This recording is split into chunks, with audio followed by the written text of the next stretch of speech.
Being blind has many pros and many cons. But which one outweighs the other? Is being blind more bad or worse, or is it a little bit better? But honestly, to get to the point, it's that being blind may have its hardships, its difficulties, and its trials and errors, but at the end, it's how it's viewed and how you treat your life and how much you value your life to go on and live your life normally. But it also has these moments of frustration and these moments of thinking that why are things so difficult and why are things not working out for me? And that is a time when you seriously have to have faith and you have to work your way around some difficult things and you have to figure things out on your own, because when you can't see or can see a little bit, you don't know how things are going to work out for you. You don't know the things that you're going to need until that certain experience happens to you. So let's start with the cons, because obviously the cons are the worst things and the pros are the best things, and the pros make me feel better. So let's start with the cons. The cons are that school and learning was a challenge because there was everything that was done on the board, and all I had to do was listen for English or history or any of the sciences, until later on when technology got more advanced. There was more graphic, tactile things that you were able to feel, and it got easier. But honestly, taking notes by ear is not as easy as you think. You can't miss anything. You can't be the class clown. You can't be just talking and talking.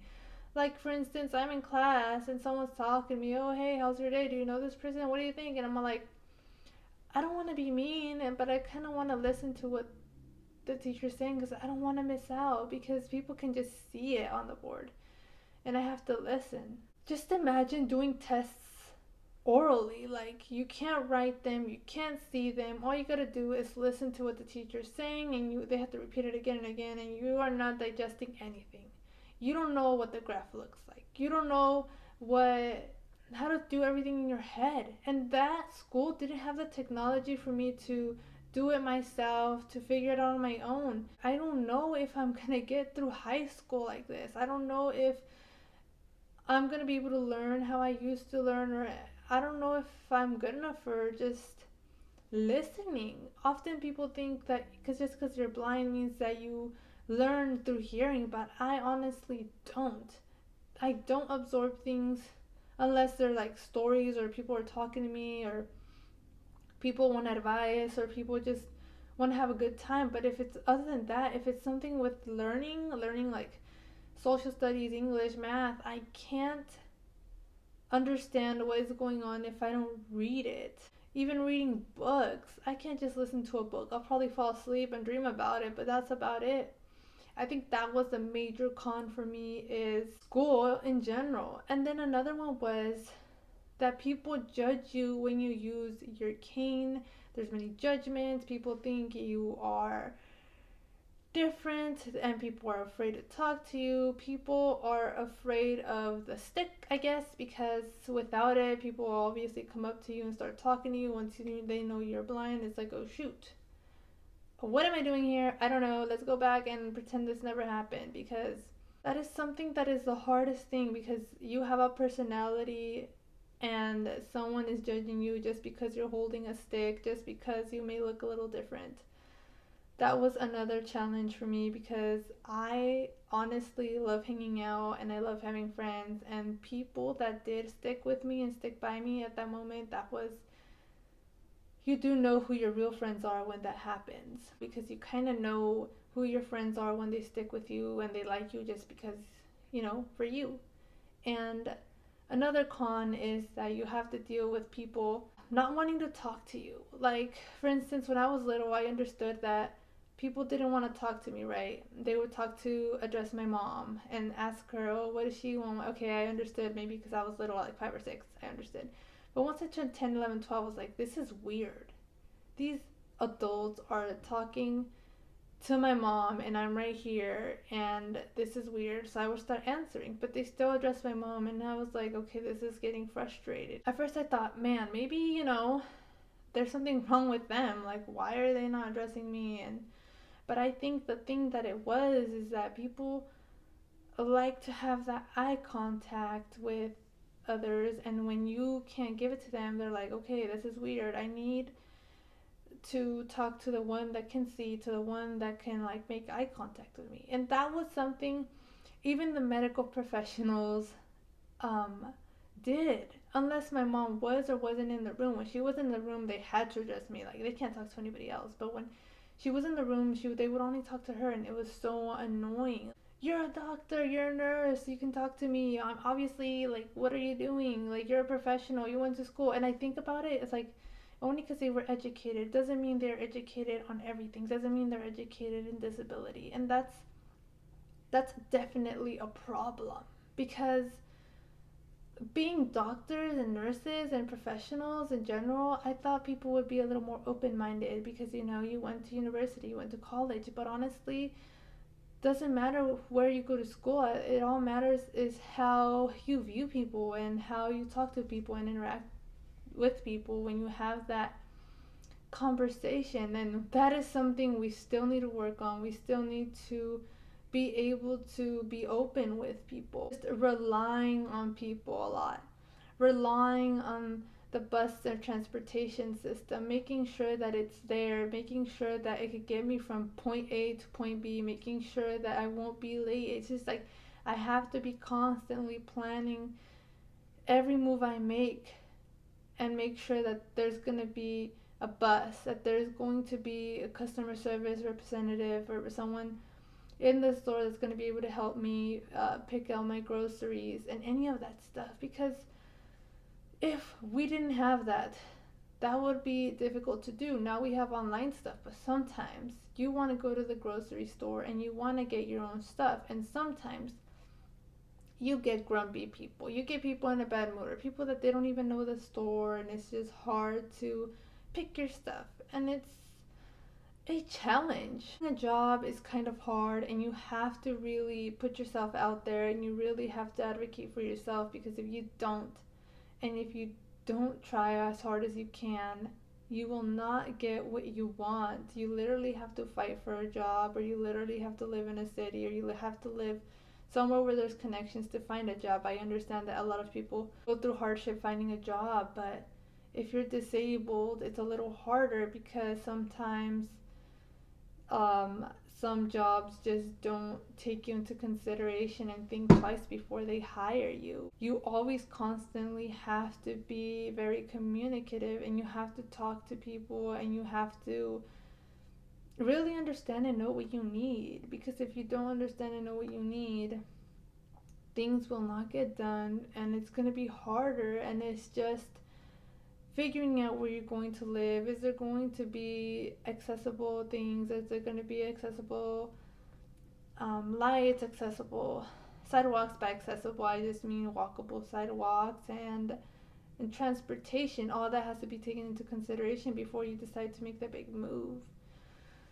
And I think, honestly, that's all the cons I can think of. I'm drawing a blank. Another pro is I could pre-board and sit wherever I want in the front of the plane, which is great. I could get in first, I could get out first. It's very easy and simple, and I could just go through security. I don't have to wait in line, which is cool. I don't have to wait in line in amusement parks or any of that. And just get the fast pass or flash pass or whatever you call it. Another cool thing I think now, before I was embarrassed, was being able to have like that disabled pass that allows you to sit closer to the store, and you're able to park closer to the store and not have to walk like a great distance. I mean, it's good for concerts or any big events that you can have, because parking far away is just a mission, and it's like nobody wants to walk that far. So that's another pro. You can read in the dark. I don't need no lights. If ever the lights go out and anything like that happens, I could still read my books. I could read and write whatever I want in the dark, and no one's gonna know, and no one can honestly read the code that's on the book unless you know Braille, unless you take the time to learn Braille, but it's a code in itself. Another pro, if you're a dog lover, you get a free dog, a free guide dog, a companion that's going to be with you wherever you go, and they're trained and they can fly with you for free. You don't have to pay for that.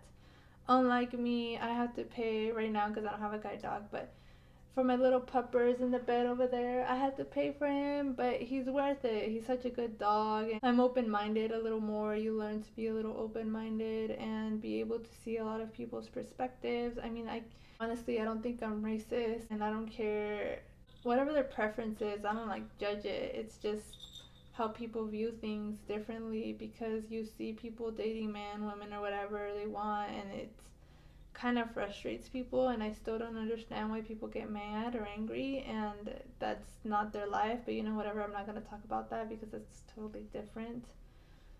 But that's another pro that I feel that I've gotten from this whole thing. Just being a good listener and listening to people's stories and listening to how they view their own lives, and just observing, which really got me into psychology and led me to want to be helpful and understand people, and then it just led me to other places. And just speaking about it is something that I always wanted to do. It's something that I still want to do, maybe later in the future, but let's see where it goes. And that's another pro. This is where I'm at right now. It helped me grow as a person. I had to be more responsible and know and advocate for myself and really get to know who I am, because honestly, when you have eyes and you can see, you're always focused on different things around you. You're watching around, you're looking around, and I can't I could see things around me, but I can't focus on everything that's around me. And I only go to where I need to go, get what I need to get, and just I'm able to focus on myself more. Like, really focus on what I want, really focus on how I feel, and really focus on my own outcome and how I'm gonna get there. And just having a focus of really understanding who I am, because figuring out who you are is the most difficult thing in the world. When you're a teenager, you don't really know who you are until you're older, and sometimes when you're older, you still don't know who you are, and you're still kind of lost. And I feel like little by little, you start learning who you are. Like, I don't know if I know who I am, but at the moment, I think I know, and I think I know what I want. With something that comes with growing as a person, and maybe you are growing as a person as well, but I'm able to honestly not be afraid of the dark. I think I'm not afraid of the dark, but maybe I am. But if a blackout were to happen, or everything would go out and we're immersed in darkness, no one knows where to go, no one knows what to do, whereas I would know where to go and I would know what to do, and I'm not going to be freaking out because it's dark.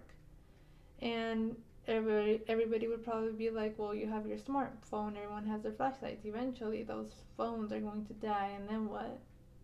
I'm pretty sure eventually people will make a fire and stuff. But that's those are like the pros and cons, and I don't want to make it long because, attention span really short, and maybe I'll add more things into it if I missed any. And I'll see you next time.